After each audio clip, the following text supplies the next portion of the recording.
सध्या सोशल मीडियावरती एक हृदयाला भिडणारा, थरारक आणि भावनांनी ओतंबणारा व्हिडिओ प्रचंड व्हायरल होत आहे.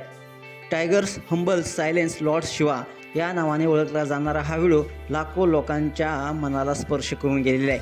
या अद्भुत दृश्यात एक वाघ म्हणजे जंगलाचा राजा पाण्यात अर्धवट बसलेला आहे. पण त्याचं लक्ष कुठं आहे? समोर असलेल्या भगवान शंकराच्या मूर्तीकडे. वाघाची मुद्रा अशी आहे जणू तो ध्यानस्थ आहे, एकाग्रतेने शांतपणे त्या मूर्तीसमोर बसलेला, अध्यात्माच्या विश्वात हरवलेला आहे. हा क्षण केवळ एक दृश्य नसून निसर्ग, श्रद्धा आणि आत्मिक शक्तीचा एक विलक्षण संगम आहे.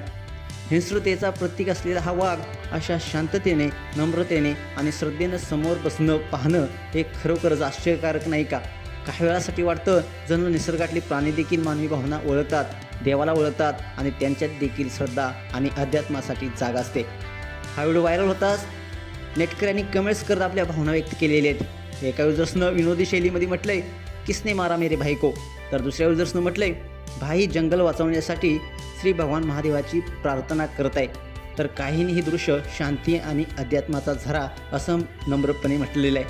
त्याला प्रायव्हसी द्या, तो महादेवांशी बोलतोय. या व्हिडिओकडे फक्त एक वाघ बसला आहे म्हणून पाहू नका.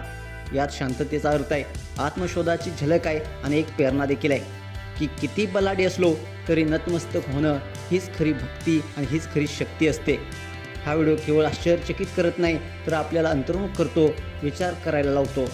खऱ्या शक्तीला गर्जना करण्याची गरज नसते, कधीकधी तिचं मौनच गूढ असतं.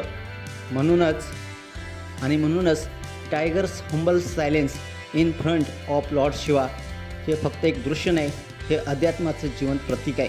मित्रांनो, तुम्हाला हा व्हिडिओ कसा वाटला? तुमच्या प्रतिक्रिया अवश्य लिहा आणि आपल्या SS स्पोर्ट्स चॅनेलला सबस्क्राईब करायला नक्की विसरू नका. धन्यवाद.